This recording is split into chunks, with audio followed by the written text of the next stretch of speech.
السلام علیکم دوستو، کیسے ہیں آپ سب؟ میں زبینہ فیاض ایک بار پھر آپ کے ساتھ تو شروع کرتے ہیں ایک جنون بے معنی پارٹ 6۔ بھائیو، آپ سچ کہہ رہے ہیں نا؟ ریحا بھابی سچ میں آپ کے ساتھ ہے؟ وہ لوگ ریسٹورنٹ میں موجود تھے جسے ریان نے خاص پریسا کے لیے بک کروایا تھا۔ میں نے پہلے کبھی آپ سے جھوٹ کہا ہے پرنسس؟ اگر پھر بھی آپ کو یقین نہیں ہے تو میرے ساتھ پاکستان چلے اور اپنی آنکھوں سے دیکھ لے۔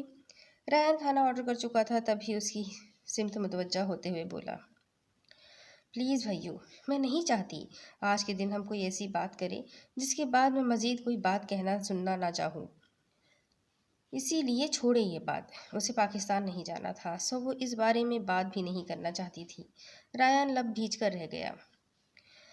اچانک آتی پیانو کی آواز پر پریسا خاموش ہو گئی۔ ریان کے اشارے پر پاشا اٹھ کر پیانو کے سامنے جا بیٹھا تھا۔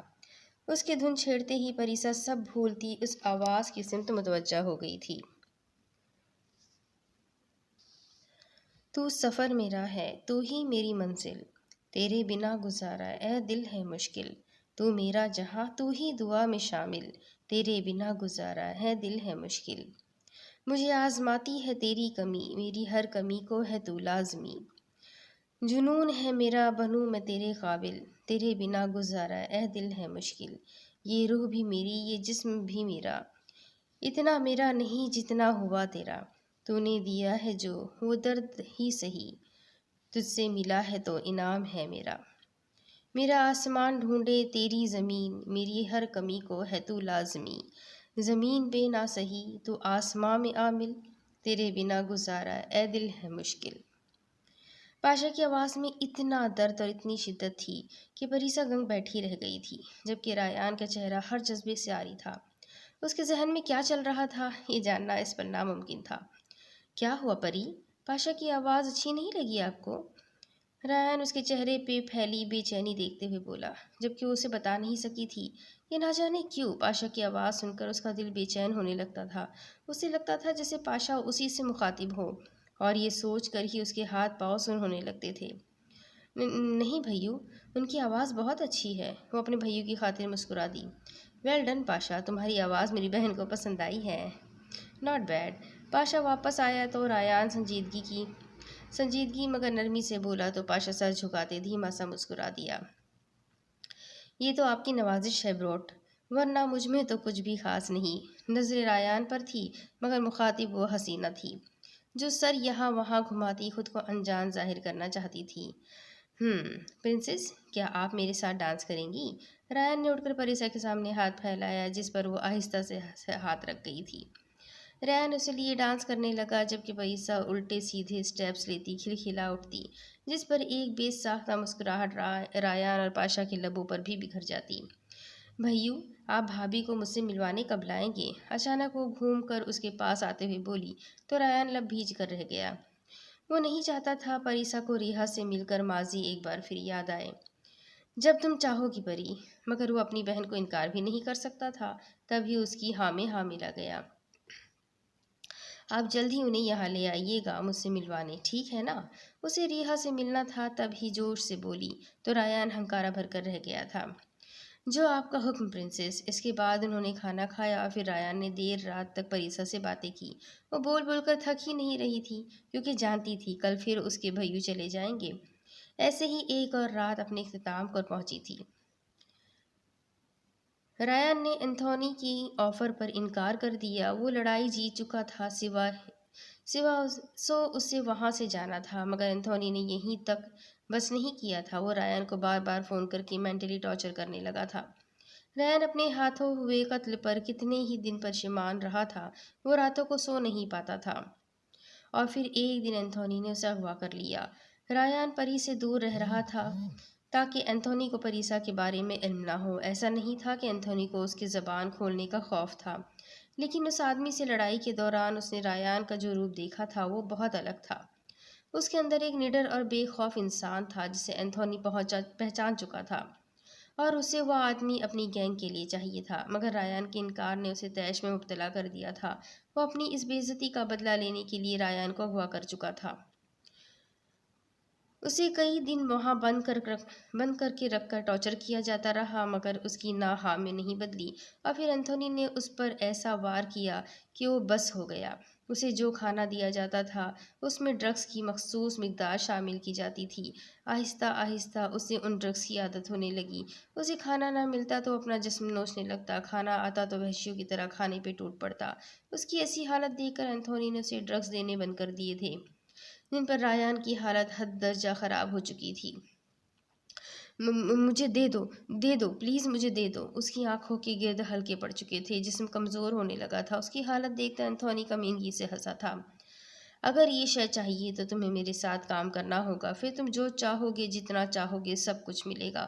اس کے سامنے ڈرگس کا پیکٹ لہراتے ہوئے کہا تو وہ تڑپ اٹھا، اور پھر وہ ہار گیا۔ وہ جو اپنے ماں باپ کے مرنے پر نہیں ہارا تھا، وہ خود پر لگے گھناؤنے الزامات پر نہیں ہارا تھا، وہ آج سفید پاؤڈر کے سامنے ہار گیا تھا، جس نے اس کے نروس سسٹم کو اپنے قابو میں کر لیا تھا۔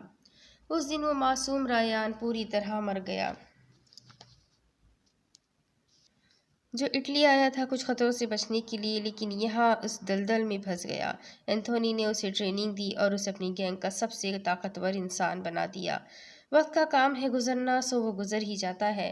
سال پر سال گزرنے لگے، انہیں اٹلی آئے 5 سال کا عرصہ گزر چکا تھا۔ وہ رایان سے براٹ بن گیا تھا، اور پھر آیا اس کی زندگی کا ایک ایسا موڑ جہاں سب کچھ ایک بار پھر بدل گیا۔ اس موڑ پر جہاں اسے کچھ نئے رشتے ملنے تھے، وہیں گناہوں کی اس دنیا میں اس کا مقام بھی بدلنے والا تھا۔ یہیں اس کی ملاقات ہوئی اس کے بازو، اس کے ساتھی حسن پاشا سے۔ کیا ڈھونڈ رہے ہو؟ نظر سیدھی کر کے چلو، کسی لڑکی نے تمہاری حرکتیں دیکھ لی تو اپنے ساتھ مجھے بھی جوتے پڑواؤ گے۔ وہ دونوں آئلہ کی سختی پر شاپنگ کے لیے آئے تھے، جب ہاتھ کی نظریں مسلسل یہاں وہاں گھوم رہی تھی۔ یار جیجو، ڈھونڈ رہا ہوں، میری بیٹر ہاف بھی یہیں کہیں دھکے کھاتی پھر رہی ہوگی۔ نکمی کو یاد ہی نہیں ہے کہ اللہ نے ہم دونوں کا جوڑا بنا کر بھیجا ہے۔ بندہ کوئی محنت کرتا ہے، اپنے جوڑے کو ڈھونڈنے کی کوشش کرتا ہے۔ ہاتھ قریب سے گزرنے والی ہر لڑکی کو گھور رہا تھا، جس پر کئی لڑکیاں تو بدلے میں اسے گھور بھی چکی تھی۔ حادثہ تمہارے ساتھ ہونے والے حادثے کو ابھی زیادہ وقت نہیں گزرا، لیکن عقل تمہیں پھر بھی نہیں آئی۔ ازمیر نے ایک چت اس کے سر پر لگائی۔ جیجو، ایسی چھوٹی موٹی وارداتیں تو ہوتی ہی رہتی ہے، آپ نے سنا نہیں؟ پیوستہ رہ شجر سے امید بہار رکھ، اور نہیں اور صحیح ہمت بلند رکھ۔ اس کے شعر کا بیڑا غرق کرنے پر ازمیر اسے گھور بھی نہ سکا تھا۔ کیا بدتمیزی ہے یہ، تمہیں شرم نہیں آتی راہ چلتی لڑکیوں کو گھورتے ہوئے؟ اچانک ہاتھ کے گھورنے پر ایک لڑکی اس کے سامنے غصے سے رکتے ہوئے بولی، جس پر ہاتھ اٹھاتا یہاں وہاں ٹٹولنے لگا۔ بہن، غلط مت سمجھیے گا، میرا سالہ دیکھ نہیں سکتا۔ وہ آپ کو نہیں گھور رہا تھا۔ اس کا اشارہ سمجھتے ازمیر نے فوراً اس کے کندھوں کے گرد بازو رکھا۔ اوہ سو سوری، مجھے نہیں پتا تھا آپ کو۔ وہ لڑکی اب افسردہ سا چہرہ بنا کر معذرت خواہ انداز میں بولی، کوئی بات نہیں بہن، جب زندگی نے ہی میرے ساتھ مذاق کیا ہے تو آپ کو کیا کہہ سکتا ہوں میں؟ ہاتھ دکھی ترین لہجے میں بولا تو وہ لڑکی بس رونے کے قریب تھی۔ آپ دکھی مت ہو، اوپر والے نے چاہا تو آپ ٹھیک ہو جائیں گے۔ میرے انکل ڈاکٹر ہے، یہ میرا نمبر ہے، آپ مجھ سے رابطہ کر لیجیے گا، ہو سکتا ہے میں کوئی مدد کر سکوں۔ وہ اپنا نمبر دینے لگی تو ہاتھ جلدی سے اپنا موبائل نکال کر ازمیر کو تھما گیا۔ شکریہ بہن، ازمیر نمبر سیو کرتے ہوئے بولا تو وہ سر ہلا کر چلی گئی، جبکہ اس کے دور جاتے ہی ان دونوں کا بے ساختہ قہقہا گونجا۔ تجھ سے بڑا کمینہ میں نے آج تک نہیں دیکھا۔ حادثہ، ازمیر اس کی گدی پر تھپڑ لگاتے ہوئے بولا تو وہ کونش بجا لایا۔ نوازش جیجا جی، نوازش۔ وہ یوں بولا جیسے ازمیر اس کی تعریف کر رہا ہے، جبکہ ازمیر نفی میں سر ہلا کر رہ گیا تھا۔ آج صبح سے موسم خراب تھا، عجیب اندھیرا سا پھیلا ہوا تھا۔ ریحا گھر میں اکیلی تھی، موسم کی وجہ سے ملازمین بھی اپنے اپنے کوارٹر میں جا چکے تھے۔ اس کا دل عجیب سے خوف کے عالم میں دھڑک رہا تھا، تبھی اچانک لائٹ چلی گئی۔ وہ خوف زدہ ہوتی اوپر اپنے کمرے کی جانب آ گئی تھی، جہاں گھور اندھیرا تھا۔ اچانک اسے کمرے میں کسی کی آہٹ محسوس ہوئی، اس کا دل سکڑ کر پھیلا تھا۔ کون ہے؟ آپ ہیں؟ وہ بیڈ سے اٹھتی ہی بولی، اندھیرے میں دیکھنا چاہا مگر کچھ دکھائی نہیں دے رہا تھا۔ کون؟ ریحا دوبارہ بولی، مگر اچانک کسی نے اس پر حملہ کر دیا۔ تمہیں آج میری ہونے سے کوئی نہیں روک سکتا ریحا۔ جانی پہچانی آواز سن کر وہ دنگ رہ گئی۔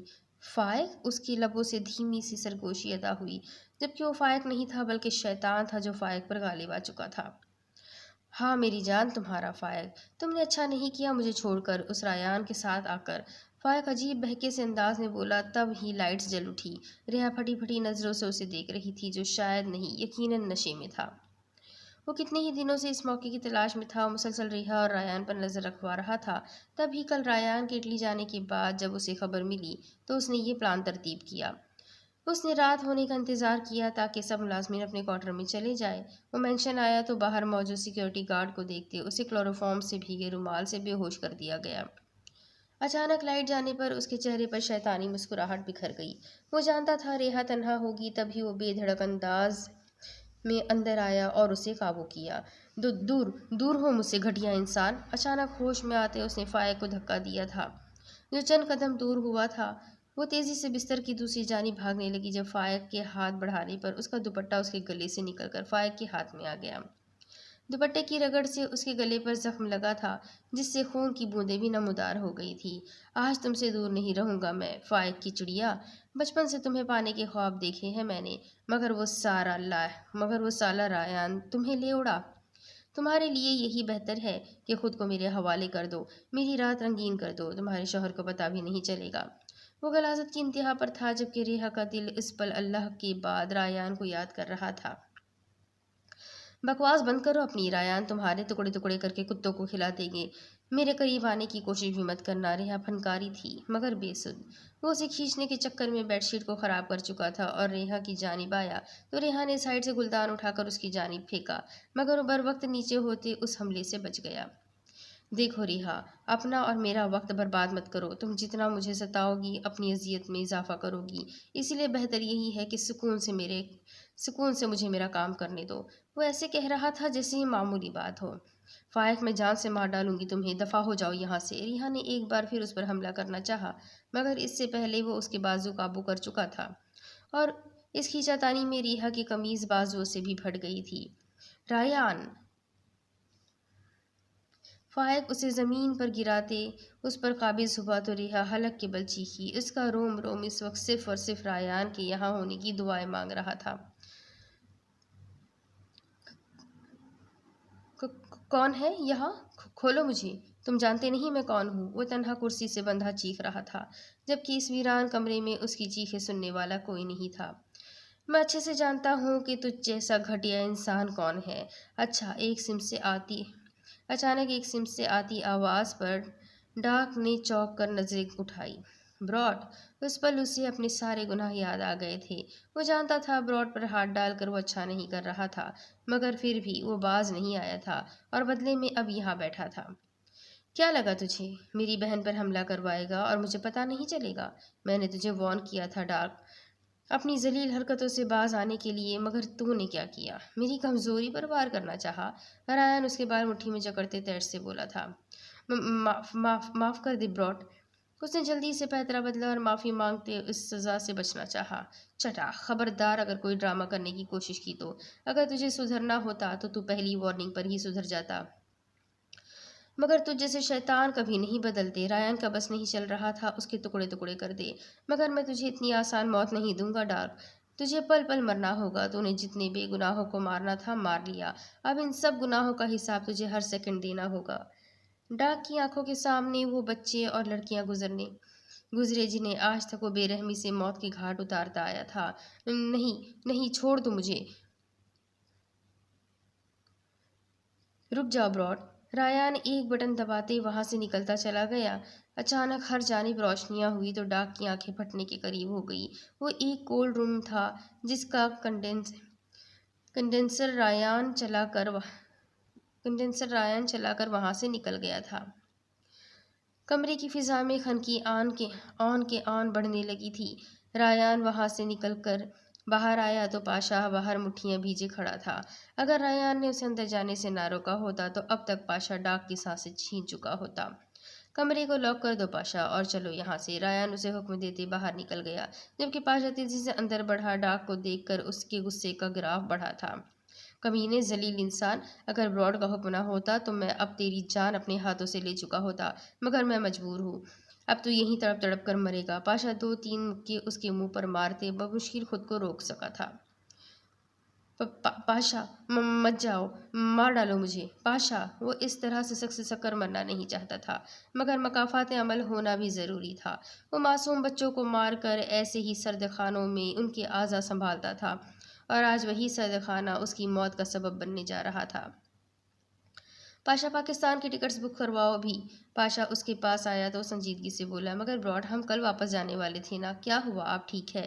پاشا اس کے فکر مند چہرے پر نظر جماتے ہوئے بولا، نہیں پاشا، مجھے ابھی واپس جانا ہے، کچھ ٹھیک نہیں لگ رہا مجھے۔ پاشا سے کہتے اس نے مینشن کال کی اور ملازم سے سب حالات پوچھتے فون بند کر دیا۔ پاشا اس کے ساتھ اپنی بھی ٹکٹس کروا چکا تھا، کیونکہ پریسا یہاں فی الحال محفوظ تھی، سو اس کا فرض ریان کے ساتھ رہنا تھا۔ اگلے 2 گھنٹوں میں وہ دونوں پلین میں موجود تھے اور واپس پاکستان کی سمت روانہ ہو چکے تھے۔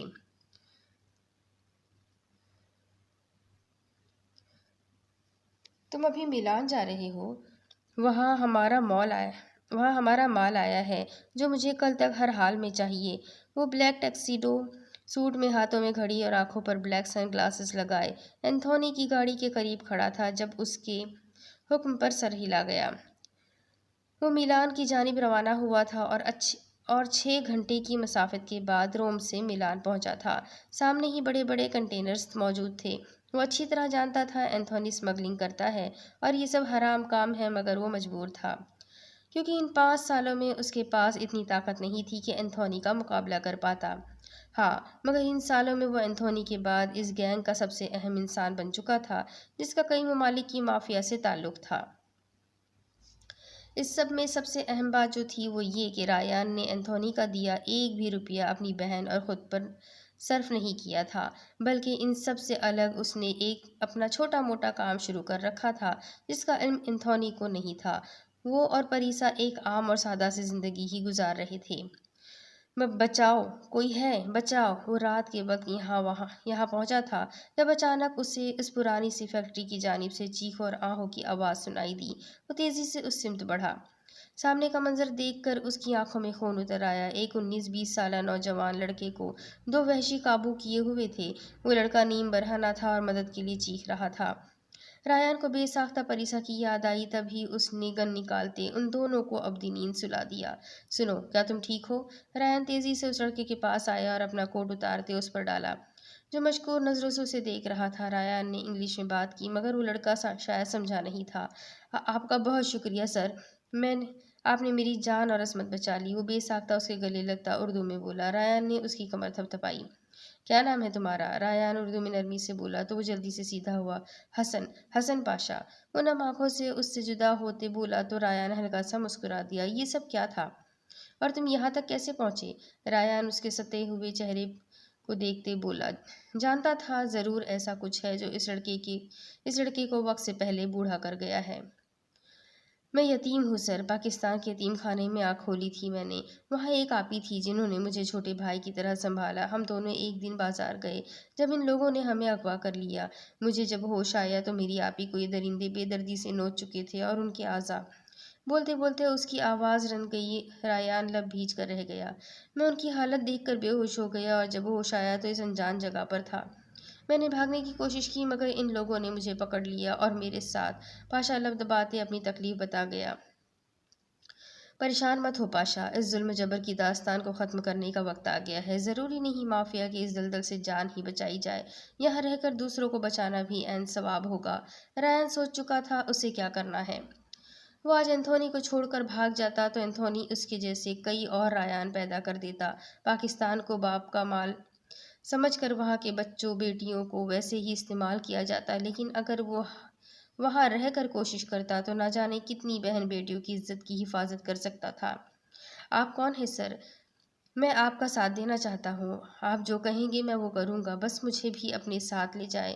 پاشا اس شخص کو ساتھ نہیں چھوڑنا چاہتا تھا جس نے انجان ہو کر بھی اس کی اتنی مدد کی تھی۔ چلو۔ وہ میلان اکیلا آیا تھا مگر واپسی پر اس پر جان قربان کرنے والا حسن پاشا اس کے ساتھ تھا۔ ریان نے واپس آتے ہی اپنے خنجر سے اینتھونی کے چھوٹے چھوٹے ٹکڑے کیے اور اسے بے رحمی سے قتل کر دیا۔ اس دن ایک وحشی رایان نے جنم لیا۔ پورے گینگ میں کسی کی جرت نہیں تھی اینتھونی کی دردناک موت کے بعد رایان کے سامنے آنے کی۔ براٹ، اس کی وحشت اور درندگی پر اسے براٹ کا نام دیا گیا۔ ازمیر سے اس کی ملاقات بھی اٹلی میں ہی ہوئی تھی، جو پاکستان سے وہاں خاص اسی کی تلاش میں آیا تھا، مگر کیوں، یہ ابھی کسی کو علم نہیں تھا۔ چھوڑو مجھے درندے، ریحا مسلسل مزاحمت کرتے خود کو چھڑانا چاہ رہی تھی، مگر فائق پوری طرح اس پر حاوی ہو چکا تھا۔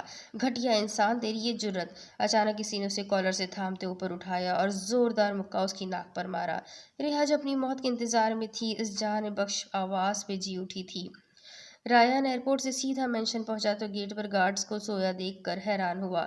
اس پر پورے گھر میں عجیب سی خاموشی محسوس کرتے تیزی سے اوپر کمرے کی جانب بڑھا۔ فائق کو ریحا پر جھکا دیکھ کر اس کا دماغ پھٹنے کے قریب تھا۔ وہ جنونی انداز میں فائق کو مارنے لگا۔ میری بیوی کو چھوا کیسے تو نے؟ ان غلیظ ہاتھوں سے چھوا تھا نا انہیں؟ وہ تیر سے جیسے پاگل ہو اٹھا تھا۔ پاشا اور ریحا اس کا یہ روپ دیکھ کر دنگ رہ گئے تھے، جبکہ وہ ہی ایک جھٹکے میں فائق کے بازو مروڑ چکا تھا۔ کھٹک کی آواز کے ساتھ اس کے دونوں بازو کی ہڈیاں چڑکی تھی۔ ان آنکھوں سے دیکھا تھا نا انہیں؟ اس سے پہلے وہ اس کی آنکھیں نکالتا ریحا اس کا بازو تھام چکی تھی۔ وہ جانتی تھی وہ بچپن سے اس کے معاملے میں ایسا ہی جنونی تھا، مگر اس جنون میں اتنی وحشت بھی شامل ہو جائے گی یہ وہ سوچ بھی نہیں سکتی تھی۔ نہیں آن، پلیز رک جائے۔ وہ اپنے سامنے سے اتنا وحشی بنتے ہرگز نہیں دیکھ سکتی تھی، مگر شاید وہ غلط وقت پر شیر کی کچھار میں پھنس گئی تھی۔ رایان نے جبڑے پوری شدت سے بھینچتے اسے دیکھا۔ انداز یوں تھا جیسے اسے کچا چبانے کا ارادہ ہو۔ اس نے ایک جھٹکے سے فائق کو زمین پر پھینکا، جو تکلیف کی شدت سے کسی بھی وقت بے ہوش ہونے کو تھا۔ پاشا، اس گندگی کو اٹھا کر باہر پھینکو، اور دوبارہ اگر مجھے یہ یہاں نظر آیا تو سب کی ٹانگیں توڑ دوں گا۔ پوری قوت سے دہاڑا تو ریحا سہم گئی، جبکہ پاشا نے ایک لمحے سے پہلے حکم کی تعمیل کی تھی۔ رایان نے ایک نظر اپنے بکھرے ہوئے کمرے پر ڈالی اور اگلی نظر سامنے کھڑی حال سے بے حال ہوئی ریحا پر، جس کا چند منٹوں میں ہی رو رو کر برا حال ہو چکا تھا۔ آن، وہ بے ساختہ اس کے سینے سے لگتی پھوٹ پھوٹ کر رو دی۔ رایان نے شدت سے مٹھیاں بھینچتے خود پر قابو پایا تھا۔ اگر وہ چند پل کی مزید دیر کرتا تو شاید سب ختم ہو جاتا۔ ریحا نہ جانے کتنی دیر اس کے سینے سے لگی روتی رہی۔ رونا بند کرو، سخت آواز میں بنا اس کی سمت دیکھے بولا۔ سینے میں دبک کر بیٹھا ریحا کے نام پر دھڑکتا اس کا دل کر لایا تھا۔ دل نے چیخ چیخ کر ریحا کے آنسو پوچھنے کی، اسے خود میں بسا لینے کی درخواست کی تھی، مگر وہ رایان ہی کیا جو دل کی سن لیتا۔ نہیں، مجھے رونا ہے، یہیں رہنا ہے آپ کے پاس۔ وہ بجائے چپ ہونے کے اس کی شرٹ پر گرفت مضبوط کرتے مزید اس میں چھپ گئی تھی۔ رونا بند کرو ریحا، ورنہ اپنے جس سگے کو بچایا ہے تم نے، اس کی سانسیں روک دوں گا میں۔ اب کی بار پہلے سے زیادہ سخت لہجے میں بولا تو وہ جلدی سے آنسو پوچھ گئی تھی، مگر اس سے دور بالکل بھی نہیں ہوئی۔ اب ہٹو یہاں سے، زیادہ پھیلنے کی ضرورت نہیں ہے، میں چپ ہوں تو سر مت چڑھو۔ وہ خود اسے خود سے دور نہیں کر رہا تھا، ہاں اپنی نفرت کا بھرم ضرور رکھا ہوا تھا۔ نہیں، مجھے یہی رہنا ہے، یہ دنیا بہت بری ہے، میں بھی بہت بری ہوں، مگر آپ تو اچھے ہیں نا، مجھے خود سے دور مت کرے۔ آج برسوں بعد ریحا کو اپنا کھویا ہوا سکون ملا تھا، اتنی آسانی سے کیسے جانے دیتی؟ مجھ سے برا اس دنیا میں کوئی نہیں ہے ریحا حسیب، جتنا میرے قریب آؤ گی اتنی تکلیف زیادہ ہوگی، اس لیے ہٹو یہاں سے، اسٹے اوے۔ اسے کندھوں سے تھامتے خود سے جدا کرنا چاہا، بہت نرمی اور آہستگی سے، جیسے خود بھی ایسا نہ چاہتا ہو۔ میں ہر تکلیف سہنے کو تیار ہوں، بشرط یہ کہ بدلے میں آپ مل جائیں مجھے۔ بے خوفی سے اس کی آنکھوں میں آنکھیں ڈالتے بولی تو رایان کا دل بے ہنگم ہونے لگا۔ اسے لگ رہا تھا اگر ایک پل اور یوں ہی اسے دیکھے گا تو اپنے دل سے ہار جائے گا۔ تبھی اسے دور کرتے پلٹ کر کمرے سے باہر نکل گیا۔ ہاتھ بیٹا، آپ یہاں؟ سب خیریت تھی نا؟ وہ آج بہت دنوں بعد وحید شاہ کے آفس کی جانب آیا تھا۔ اس آفس کو عائلہ ہی سنبھالتی تھی اور اس کا خیال رکھنے کے لیے عائلہ نے اپنے پرانے ملازم کو وہاں رکھا ہوا تھا۔ جی نذیر بابا، مجھے کچھ ضروری کام تھا، اسی لیے میں یہاں آیا تھا۔ نذیر بابا وحید شاہ کے ساتھ بھی کام کر چکے تھے اور ان کے ایک قابل بھروسے انسان تھے۔ ہاتھ بیٹا، کیا میں آپ کی کوئی مدد کر سکتا ہوں؟ انہوں نے اس کے چہرے پر پھیلے سنجیدہ تاثرات کو دیکھتے پوچھا، کیونکہ ہاتھ بہت شرارتی سا انسان تھا جو خود بھی ہنستا اور باقی سب کو بھی ہنسانے کی کوشش کرتا۔ بابا مجھے ان فائلز کی تلاش ہے جس پر بابا اپنے آخری دنوں میں کام کر رہے تھے۔ کیا آپ اس بارے میں کچھ جانتے ہیں؟ ہاد نے ان سے پوچھا تو ان کے چہرے پہ سایہ سا لہرایا۔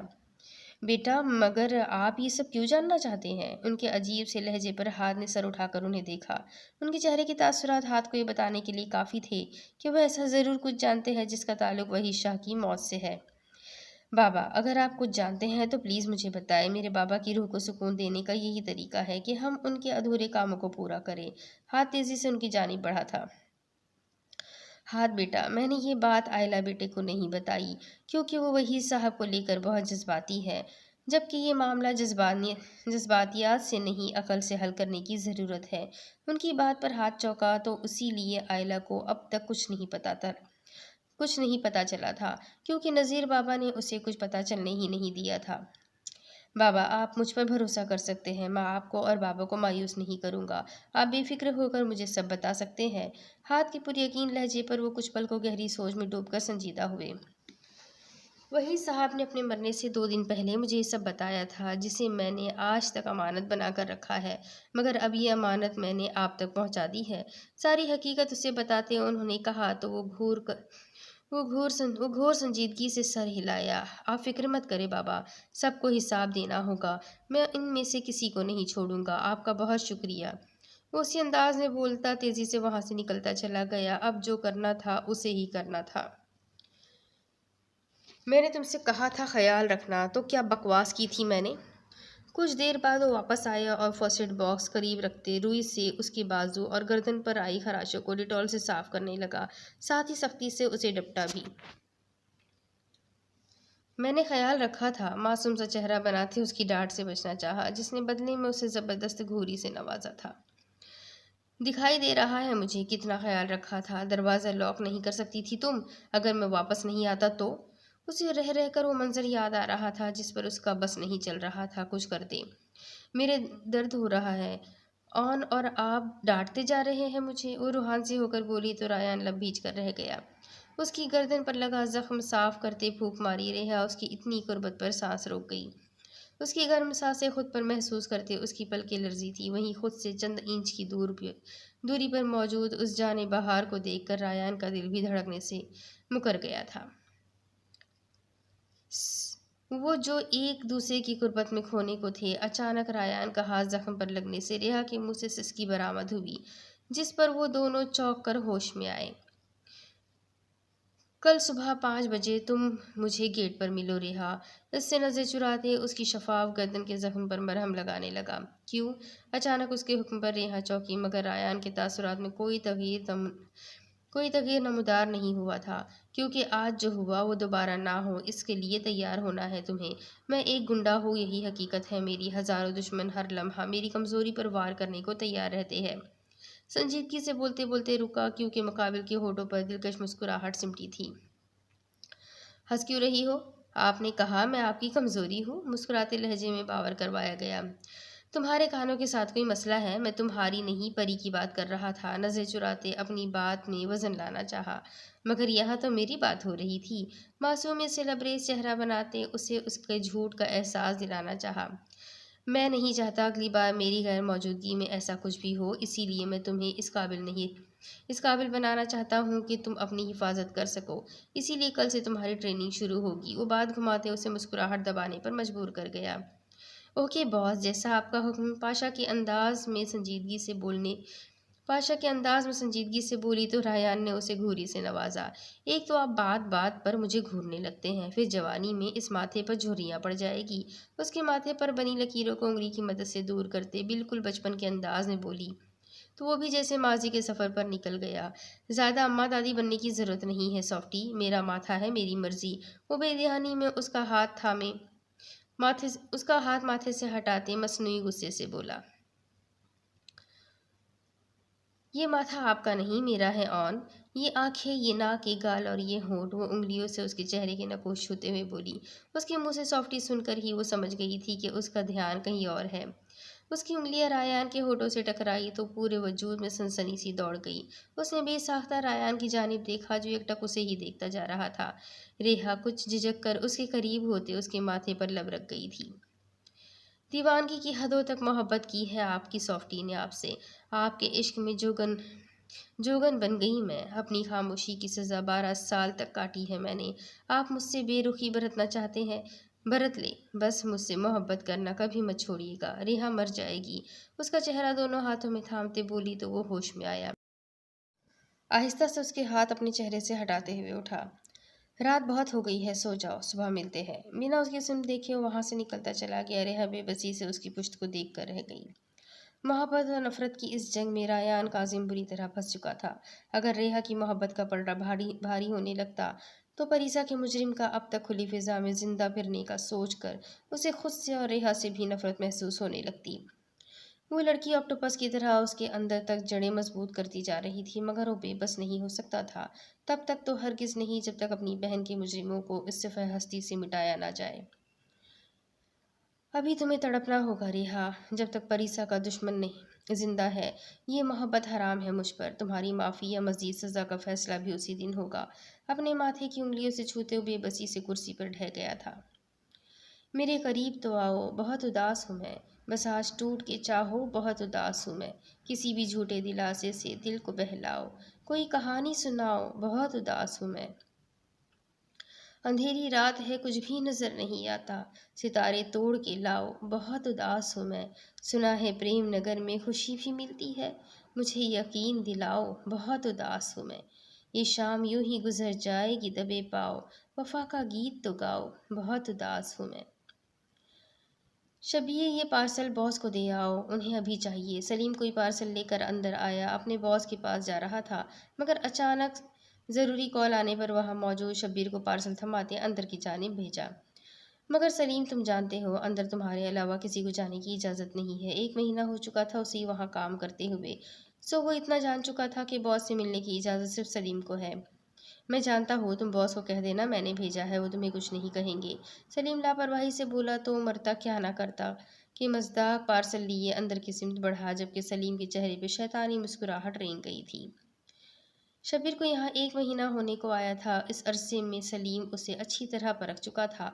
وہ مذہب سے حد درجہ بدگمان تھا اور اس کا دین دھرم صرف پیسہ تھا۔ یہی سب باتیں تھیں جن کی وجہ سے سلیم اب اسے اپنے اصل مقصد کے لیے استعمال کرنا چاہ رہا تھا۔ باس، شبیر ڈرتا ڈرتا اندر آیا۔ وہ کوئی عجیب خوفناک سا کمرہ تھا جہاں سرخ رنگ کی روشنیاں جل رہی تھی۔ اسے لگ رہا تھا جیسے وہ کسی بھوت بنگلے میں آ گیا ہو۔ کون ہو تم؟ اچانک ایک بھاری سرد آواز پر اس نے سامنے دیکھا۔ وہ جو کوئی بھی تھا عجیب سی شیطانی جیسی مورتی کے سامنے بیٹھا تھا۔ اس نے سر سے پاؤں تک سیاہ چوگا پہن رکھا تھا جس کا ہوڈ اس کے چہرے پہ گرا ہوا تھا۔ باس، یہ سلیم۔ اس آدمی کی وحشت پر شبیر کا لہجہ کپ کپا کر رہ گیا تھا، تب ہی جلدی سے پارسل آگے کرتے اسے بتایا۔ تو تم ہو شبیر؟ وہ آدمی دور سے ہی ہنکارا بھرتے بولا۔ اس کے پوچھنے پر شبیر نے جلدی سے اس بات میں سر ہلا دیا۔ جی۔ وہ اتنا ڈرپوک نہیں تھا، مگر یہاں کا منظر ہی کچھ ایسا تھا کہ وہ بنا ڈرے رہ نہیں پا رہا تھا۔ تم جانتے ہو یہ کون ہے؟ مقابل اس سے رخ پھیرتے مورتی کی سمت اشارہ کرتے بولا۔ شیطان؟ خشک پڑتے لبوں پر زبان پھیرتے بتایا تو وہ شخص غصے سے اس کی سمت پلٹا۔ حد ادب لو، سیفر بولو، سیفر۔ میں بتاتا ہوں یہ کون ہے۔ اس شخص کو جتنی جلدی غصہ آیا تھا وہ اتنی ہی جلدی پرسکون ہو چکا تھا، جبکہ شبیر تو اب اس جگہ آ کر پچھتا رہا تھا۔ یہ وہ ہے جو ہمیں دولت اور شہرت دیتا ہے۔ یہ جو دولت تمہیں اس 1 ماہ میں ملی ہے، اسی کی بدولت ملی ہے، تو اس کا احترام کرو۔ وہ جیسے بتا نہیں رہا تھا بلکہ حکم دے رہا تھا۔ اگر تم لوسیفر کو مانو گے تو کبھی ناکام نہیں ہوگے۔ وہ تمہیں اتنی دولت، اتنی شہرت دے گا کہ تم تصور بھی نہیں کر سکتے۔ وہ جیسے اسے ہپنوٹائز کر رہا تھا۔ شبیر یکٹک سامنے دیکھے گیا۔ ہاں، اتنے پیسے تو میں نے ساری زندگی میں نہیں دیکھے جتنے اس 1 ماہ میں کما لیے ہیں۔ وہ اپنی گزری زندگی کا تجزیہ کرتے بولا تو مقابل کے لبوں پہ شاطرانہ مسکراہٹ پھیل گئی تھی۔ بالکل، تم اس کے غلام بن جاؤ، دولت تمہاری غلام بن جائے گی، پھر تم ساری دنیا کی آسائش خرید سکو گے۔ 1 لمحہ مزید کیا گیا تھا۔ مجھے کیا کرنا ہوگا لوسیفر کا پیروکار بننے کے لیے؟ وہ بےتابی سے بولا، کیونکہ جس دولت کو وہ ہمیشہ ترستا رہا تھا وہ اب اسے ملنے جا رہی تھی۔ زیادہ کچھ نہیں، بس انسانی خون لوسیفر کے قدموں میں بہا دو، وہ تمہاری نیاز قبول کر لے گا اور تمہیں اپنا بنا لے گا۔ وہ خون تمہارا بھی ہو سکتا ہے اور کسی اور کا بھی۔ اس کے جواب پر شبیر سر ہلا گیا۔ میں سب کروں گا، بس مجھے دولت چاہیے، شہرت چاہیے۔ شبیر کے لہجے میں دولت کی ہوس تھی جو اسے شیطان کے راستے پہ چلانے جا رہی تھی۔ یہ دولت کی ہوس ہی تو ہے جو ہم انسانوں کو نفس کا، شیطان کا غلام بنا دیتی ہے۔ ہم دولت کے لیے کسی کا قتل تک کرنے سے باز نہیں آتے۔ ہم سب کے اندر زندگی میں ایک بار ایک شبیر ضرور پیدا ہوتا ہے۔ اب یہ ہم پر ہے کہ ہم نفس سے لڑتے ہیں یا اس کی خاطر دوسروں سے۔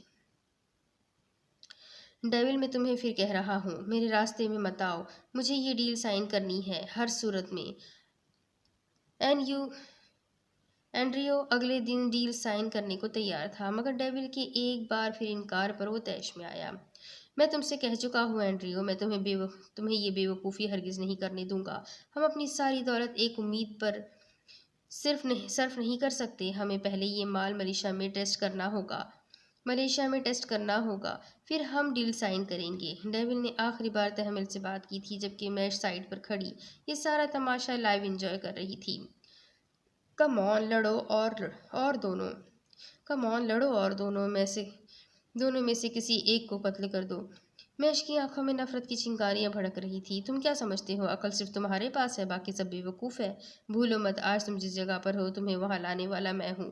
اگر میں تمہیں یہاں لا سکتا ہوں تو یہاں سے نیچے بھی گرا سکتا ہوں۔ ڈیول کے مشورے پر اینڈریو طیش سے بولا تھا۔ مجھے یہاں تک تم نے نہیں، میری اپنی عقل مندی نے پہنچایا ہے۔ میں نہ ہوتا تو تم کب کے اپنی بے وقوفی کے ہاتھوں کسی مشکل میں پھنس کر ختم ہو چکے ہوتے۔ اینڈریو کی عقل ڈیول کے سر پر لگی تھی اور تلوے پر جا بجھی تھی۔ اپنی بکواس بند کرو ڈیول، مجھے ہماری سالوں پرانی دوستی بھولنے پر مجبور مت کرو۔ اینڈریو نے اس کا کالر جکڑتے سختی سے کہا، تو بدلے میں ڈیول کے ہاتھ بھی حرکت میں آئے تھے۔ یہی بات میں تم سے کہنا چاہوں گا اینڈریو، میں صرف ہماری دوستی کا لحاظ کر رہا ہوں، اسی لیے ایک آخری بار تحمل سے کہوں گا، یہ ڈیل ابھی مت کرو۔ ڈیول نے اس کے ہاتھ اپنے کالر سے جھٹکے۔ ابے کیا جے ویرو کا ڈرامہ کر رہے ہو؟ ڈھکن کہیں کے، فضول بکواس کرتے جا رہے ہو۔ میش کو اب اس ڈرامے سے کوفت ہونے لگی تھی۔ تمہاری تو۔ اینڈریو نے ڈیول کو مارنا چاہا جب کسی نے اس کا ہاتھ تھاما۔ دونوں نے دیکھا تو پیول اس کا بازو تھامے کھڑا تھا۔ کیا کر رہے ہو تم دونوں؟ ایک چھوٹی سی بات پر تم دونوں لڑنے مرنے پر اتر آئے ہو، یہ سوچے بغیر کہ تم دونوں ایک دوسرے کے بغیر ادھورے ہو۔ پیول نے دونوں کو سمجھایا۔ میش کو اس پر بہت غصہ آیا۔ مجھے لڑنے کا کوئی شوق نہیں ہے، یہی ہے جو ہماری ڈیل میں ٹانگ اڑا رہا ہے۔ اینڈریو نے غصے سے ڈیول کو گھور کر دیکھا جس پر وہ سر جھٹک گیا۔ ڈیول کا موقف اتنا غلط بھی نہیں ہے اینڈریو، اگر وہ پہلے مال ٹیسٹ کرنا چاہتا ہے تو اسے تسلی کر لینے دو۔ مجھے کوئی جلدی نہیں ہے، بلکہ اگر تم لوگوں کو مال پسند آیا تو میں ملیشیا آ جاؤں گا ڈیل کرنے کے لیے۔ پیول نے بڑے آرام سے لڑائی ختم کر دی۔ منحوس انسان، تیرا بولنا زیادہ ضروری تھا، اچھا بھلا لڑ مر رہے تھے، آ گیا بڑا سیانہ بن کر۔ میش نے مٹھیاں بھیجتے اپنا غصہ کنٹرول کیا، بس نہیں چل رہا تھا پیول کی گردن ہی دبوچ لے۔ اگر تم دونوں کی یہی رائے ہے تو ٹھیک ہے، ہم ایسا ہی کریں گے۔ اور پیول، تم ہمارے مہمان بنو، یہ ہمارے لیے اعزاز کی بات ہوگی، ہم انتظار کریں گے۔ اینڈریو ان دونوں کو متحد ہوتے دیکھ کر سر ہلا گیا۔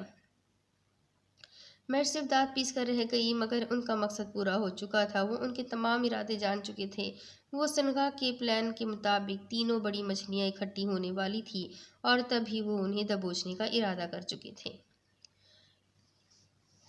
کون ہے یہ؟ رایان اپنے آفس میں داخل ہوا تو سامنے ایک شخص کو بندھا دیکھ کر وہ اپنے آدمی کو دیکھتے حیرت سے بولا، براٹ یہ گلیوں میں پھرتا آپ کے بارے میں پوچھ رہا تھا، آپ کی بہت پرانی تصویر تھی اور کوئی تو پہچان نہیں پایا، میں پہچان گیا۔ وہ دانت دکھا کر اپنی ذہانت بتا رہا تھا۔ وہ 7 سال سے ساتھ تھے۔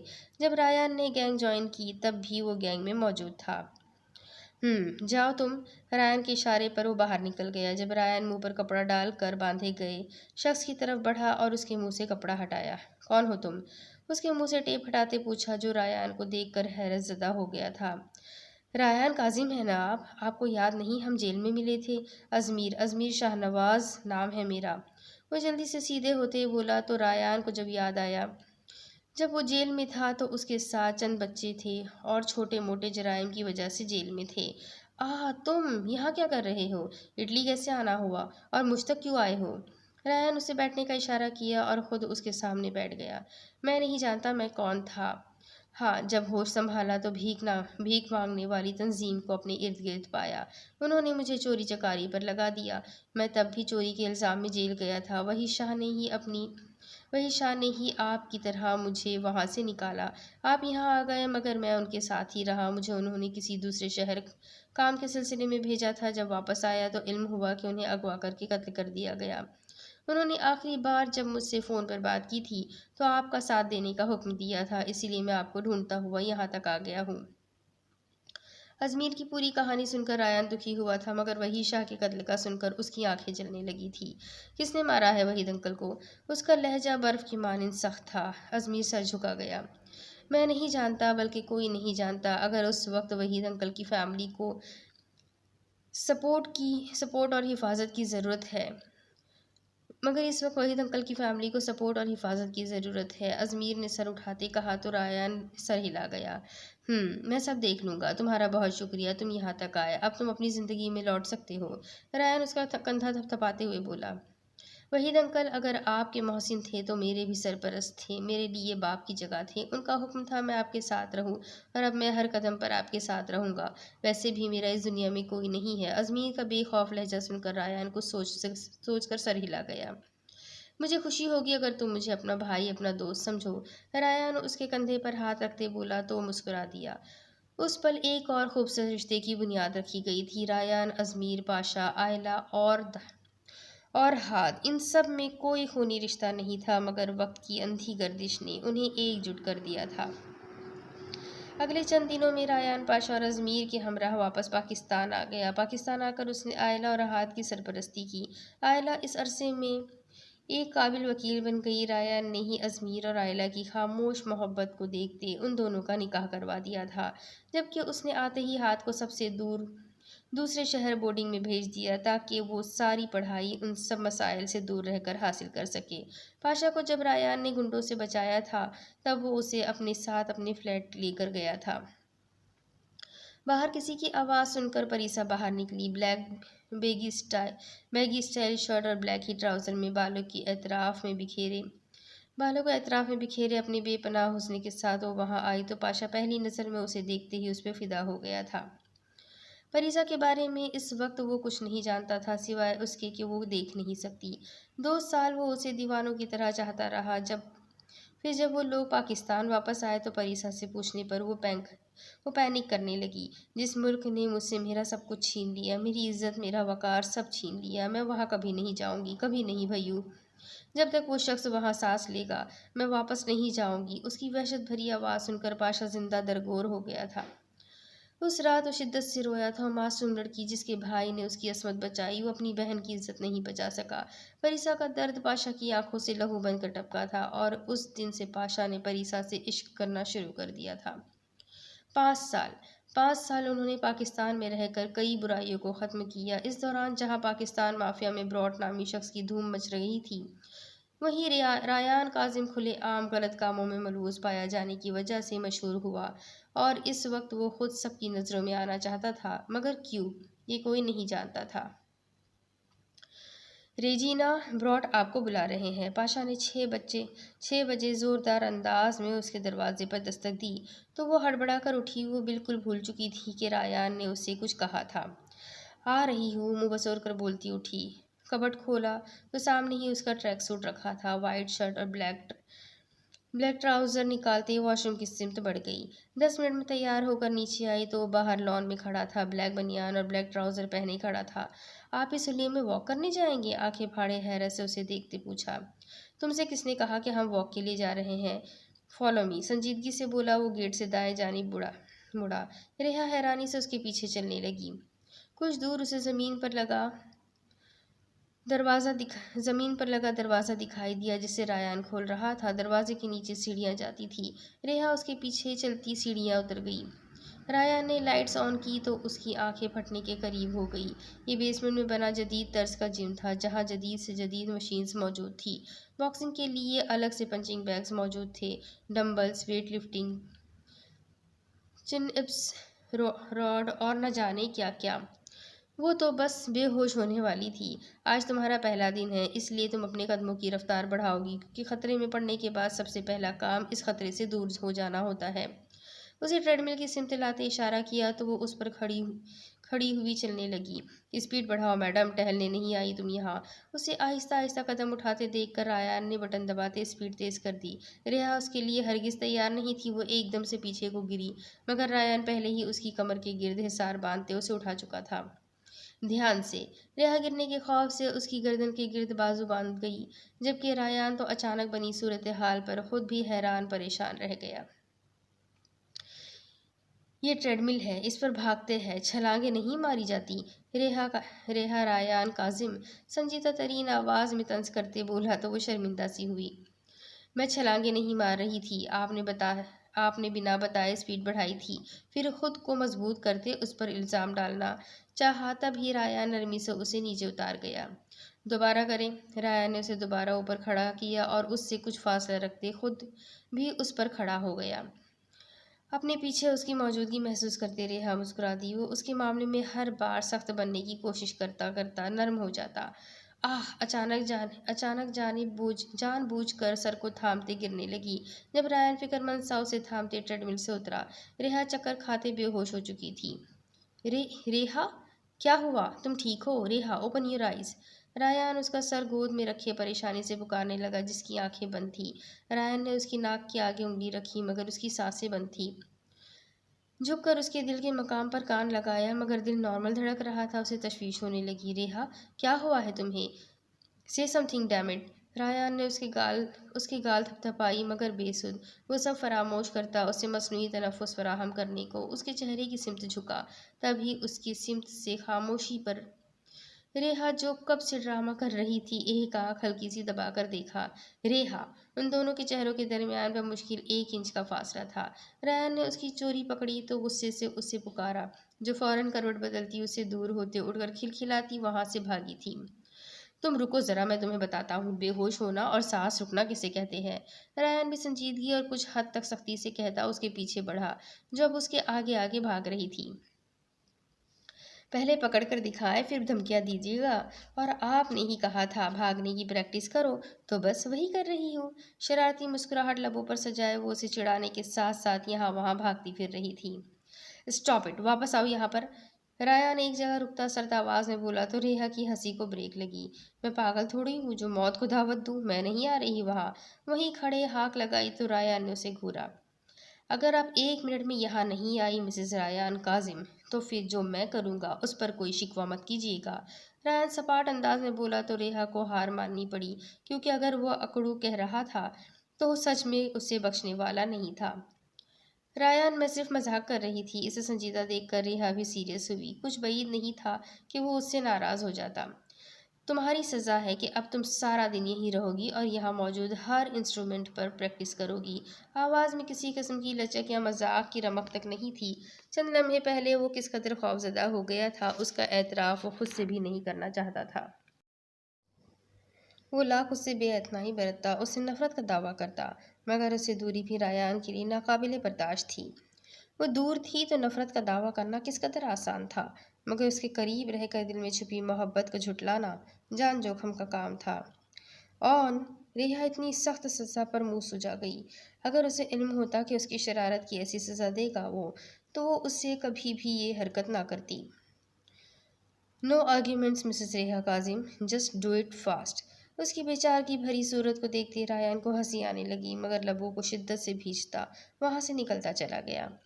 اکڑو کھڑو ظالم انسان! ریحا بس اسے کوس سکتی تھی، کیونکہ وہ ضدی شخص اپنی منائے بغیر پیچھے تو ہرگز نہیں ہٹنے والا تھا۔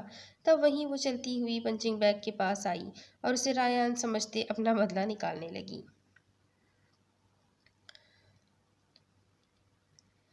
ظالمہ، کوکا کولا پلا دے، نال برگتے شوار ماوی کھوا دے۔ ہاتھ ٹیبل پر ہاتھ بجاتے گنگنایا تو جہاں ازمیر نفی میں سر ہلاتا کاؤنٹر کی جانب بڑھا، وہیں اس کی نظر کچھ دور بیٹھی اسی حسینہ پر پڑی جو شادی شدہ نکلی تھی۔ کیا ہوا؟ کسے آنکھوں ہی آنکھوں میں کھانے کی تیاری کر رہے ہو صالح صاحب؟ ازمیر آرڈر کر کے واپس آیا تو اس کی نظروں کے تعاقب میں دیکھتے پوچھا۔ وہی ہے وہ ظالم حسینہ جس نے آپ کے معصوم سالے کا دل بری طرح توڑا ہے جیجا جی۔ بظاہر مصنوعی روحان سی شکلیں بناتے اس کی طرف اشارہ کرتے ازمیر سے کہا، مگر ازمیر کو اس کے لہجے میں عجیب سی ویرانی محسوس ہوئی۔ اوئے شہزادے، کہیں سچ مچ کا کوئی روگ تو نہیں لگا لیا تم نے خود کو؟ ازمیر نے مذاقیہ انداز میں اپنے دل کی بات پوچھی۔ کیسی باتیں کر رہے ہیں یار، میں اور روگ ناممکن، بس دل کو لگی تھی محترمہ، ورنہ ہاش شاہ کے لیے حسینائیں بہت۔ جلدی سے نظریں اس پر سے ہٹاتے مسکرا کر ازمیر کو دیکھا۔ تم سچ کہہ رہے ہو نا؟ ازمیر نہ جانے کیوں مطمئن نہیں ہوا تھا، شاید وجاہات کو اس سے زیادہ بہتر جاننا تھا۔ آپ سے کبھی جھوٹ بولا ہے؟ چھوڑے یار، آج میرا سنجیدہ ہونے کا موڈ نہیں ہے، رکے آپ کو گانا سناتا ہوں۔ وہ اس کی بات کو ہوا میں اڑاتے بولا، میرے خوابوں میں جو آئے آنکھیں مجھے چھیڑ جائے، اس سے کہو کبھی سامنے تو آئے، میرے خوابوں میں جو آئے۔ وہ ٹیبل پر ہاتھ بجاتے پورا لہک لہک کر گاتا۔ ازمیر اس کی حرکتیں دیکھتا مسکرا دیا۔ اس کے سامنے بیٹھا شخص دیکھنے میں جتنا غیر سنجیدہ اور لاپرواہ دکھائی دیتا تھا، اس سے کہیں زیادہ گہرا تھا۔ تیرے خوابوں والی کا تو پتہ نہیں، مگر ارد گرد لوگوں کی نظریں بتا رہی ہے کہ اگر تو نے گانا بند نہیں کیا تو یہ سب تجھے ضرور چھڑ جائیں گی۔ ان کے ارد گرد ٹیبلز پر بیٹھے لوگ اس کی بے سری آواز سے ڈسٹرب ہو رہے تھے۔ اس ظالم زمانے کو ٹیلنٹ کی قدر ہی نہیں ہے۔ ہاش شاہ جیسے سریلے شخص کو سننے کا موقع انہیں بار بار نہیں ملنا، مگر یہ عوام سمجھے تو نا۔ ناک سے مکھی اڑاتے وہ خود کو عاطف اسلم سمجھ رہا تھا۔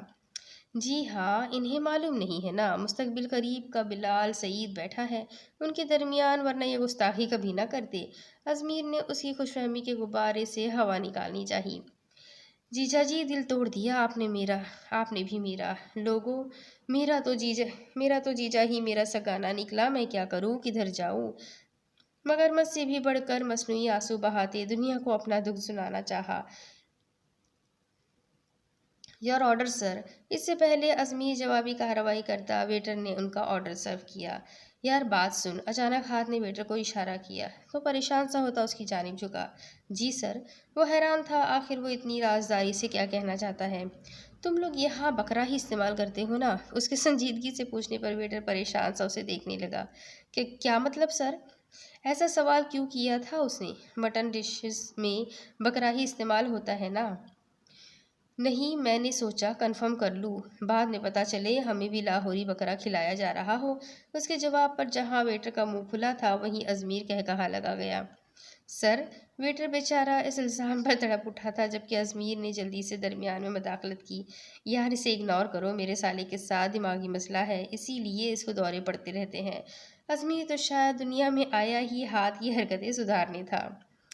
یار میں تو بس انفو لے رہا تھا، اس میں غصہ کرنے والی کون سی بات ہے؟ معصوم چہرے پہ تاری کرتے خود کو شریف ظاہر کرنا چاہا، مگر ازمیر کام لپیٹ چکا تھا کیونکہ مقابل موجود شخص لا علاج تھا۔ کمینہ ڈیش کہیں کا۔ وہ اندر داخل ہو کر بیگ پھینکتے بولی تو دانی اس کی حرکت پر سر اٹھاتے اسے دیکھنے لگا۔ انداز میں حیرانی ہی حیرانی تھی۔ اگر سنگا نے مجھے منع نہیں کیا ہوتا تو وہیں اس سالے پیول کا سر کھول دیتی۔ گدھا کہیں کا، اچھا بھلا لڑ مر رہے تھے، مگر میرا سارا پلان خراب کر دیا اس نے۔ وہ بنا یہاں وہاں دیکھے شروع ہو چکی تھی۔ میش، دانی نے آہستہ سے اسے پکارا۔ اوہ، ابھی ابھی واپس آئی تھی۔ کیا میش؟ سنگا بھی نہ جانے کس بات کا انتظار کرتے رہے ہیں، نہ خود کچھ کر رہے ہیں نہ مجھے کرنے دے رہے ہیں۔ عجیب سائیکی ہے اس بندے کی بھی۔ اس کے پکارنے پر بھی وہ دہاڑی تو دانی سر پیٹ گیا۔ میش کی بچی، پیچھے دیکھو۔ دانی نے اس کا دھیان پیچھے کی جانب دلوایا۔ کیا ہے پیچھے؟ وہ مڑ کر مقابل کو دیکھ کر زبان وہیں رکی تھی، ساتھ ہی فوراً زبان دانتوں تلے دبا گئی۔ سنگا، آپ؟ سوری سنگا، میں تو مذاق کر رہی تھی۔ اس کی زبان ہی اسے جوتیاں پڑواتی تھی۔ اس کی بکواس پر مقابل اسے سرد نظروں سے گھور رہا تھا۔ میش، دانی، تم کب سدھرو گی؟ تمہیں میں جو کہتا ہوں تم نے ہمیشہ اس سے الٹ کیوں جانا ہوتا ہے؟ وہاں جا کر اپنی لمبی زبان کا استعمال کرنا ضروری تھا۔ اگر انہیں تم پر شک ہو جاتا تو تمہارا یہ شوہر رشیا کی قبریں چھان رہا ہوتا تمہاری تلاش میں۔ سنگا کی سخت آواز پر وہ سر جھکا گئی۔ اس شخص سے کچھ چھپا ہوا بھی نہیں تھا۔ سوری سنگا، مگر وہاں آگے آگ لگنے کو تیار تھی تو میں نے سوچا اوپر تھوڑا سا گھی اور ڈال دوں۔ ابھی بھی محترمہ مزے سے اپنا کارنامہ بیان کر رہی تھی۔ اور جس کام کے لیے میں نے تمہیں بھیجا تھا اس کا کیا؟ سنگا کے سوال پر وہ خاموش رہ گئی۔ اسے تو وہاں جا کر بالکل بھول گئی تھی وہ کیوں یہاں آئی تھی۔ تم جانتی ہو نا وہ ڈرگز ہمارے لیے کتنے اہم ہیں۔ وہ ڈرگز ہمیں راتوں رات کہاں سے کہاں پہنچا سکتے ہیں۔ تمہیں اس ڈرگز کا سیمپل حاصل کرنا تھا۔ کہاں ہے سیمپل؟ سنگا نے آنکھیں میش کی ایک ایک جنبش پر تھی۔ سنگا، وہ دراصل پیول نے ہمیں ایک ہی پیکٹ دکھایا تھا اور مال بھی مخصوص مقدار میں ہے جو اس وقت اینڈریو کے پاس ہے، مگر آپ فکر مت کریں، میں 2 دن میں آپ کو سیمپل لا دوں گی۔ وہ جانتی تھی اس کے مقابل بیٹھا شخص غلطیاں معاف نہیں کرتا۔ 24 گھنٹے، محض 24 گھنٹے ہے تمہارے پاس مہشدانی۔ اگر کل تک مجھے وہ ڈرگس نہیں ملے تو تمہیں اپنے ہاتھوں سے قبر میں اتاروں گا میں، سرد و سپاٹ انداز میں بولا۔ وہ اٹھا اور منظر سے غائب ہو گیا۔ یار یہ سنگا مجھے منی ہارٹ اٹیک دینا کب بند کریں گے؟ وہ مسکین سی صورت بناتی دانی کی سمت مڑی جو اپنی مسکراہٹ دبا رہا تھا۔ جب تم اپنی حرکتیں سدھار لو گی تب۔ اب چھوڑو سنگا کو، یہاں آؤ میری جان، اتنا مس کیا میں نے تمہیں۔ دانی سب بھولتا جذبات سے چمکتی آنکھیں لیے اس کی سمت بڑھا جو اس کے آگے بڑھنے پہ بے ساختہ قدم پیچھے لے گئی۔ آپ اپنی بےہودگی دکھانے کی کوشش مت کرنا دانی۔ دانی کا ایک رویہ دیکھ کر وہ چاہ کر بھی خود کو نروس ہونے سے نہیں روک پائی تھی۔ جانے دانی، اسے بےہودگی نہیں محبت کہتے ہیں، مگر تم رہی صدا کی بدذوق بندی۔ اس کی بازو کھینچ کر اسے حصار میں لیتے ہوئے بولا، یہ جو تمہارے اندر ٹھرک کا کیڑا ہے نا دانی، یہ کسی دن میرے ہاتھ لگ گیا تو اسے کچل ڈالوں گا۔ کبھی تو بخش دیا کرو، اپنی ہی بیوی سے فلرٹ کرتے شرم نہیں آتی تمہیں؟ اس نے دانی کو شرمندہ کرنا چاہا جو کہ ناممکن بات تھی۔ اوکے، وعدہ، زیادہ ٹھڑک نہیں جھاڑوں گا، بس چند پل خود کو محسوس کرنے دو۔ میش کا حسین و دلکش چہرہ دانی کے ضبط کے امتحان لے رہا تھا، تبھی وہ دھیمے سے جھکا اور اس کی پیشانی پہ لب رکھ گیا۔ میش تو ساکت سی اس کے لمس میں موجود محبت، فکر، پریشانی، تڑپ اور شدت محسوس کرتے ساکت سی ہو گئی تھی جو یوں ہی اس کے چہرے کے تمام نقوش چھو رہا تھا۔ دانی، اس سے پہلے وہ میش کی ننھی سی جان کو کسی مشکل سے دوچار کرتا، میش ایک جھٹکے سے اسے دور کرتے اپنے کمرے کی سمت بھاگ گئی، جبکہ وہ چند لمحے پہلے اس کا سرخ چہرہ یاد کرتے مسکرا دیا۔ اب اس کے آگے کی سٹوری میں آپ کو اگلی قسط میں سناتی ہوں کہ آگے کیا ہوگا۔ کہانی بہت انٹرسٹنگ ہے، تو میرے ساتھ بنے رہے، چینل کو سبسکرائب کر لیں، بیل آئیکن کو ضرور دبا دیں، اور اگر سٹوریز پسند آتی ہے تو اپنے کانٹیکٹس میں شیئر کرنا بالکل نہ بھولیں۔ ملتے ہیں ایک نئی کہانی کے ساتھ، تب تک ملتے ہیں اگلی قسط میں، تب تک کے لیے اللہ حافظ۔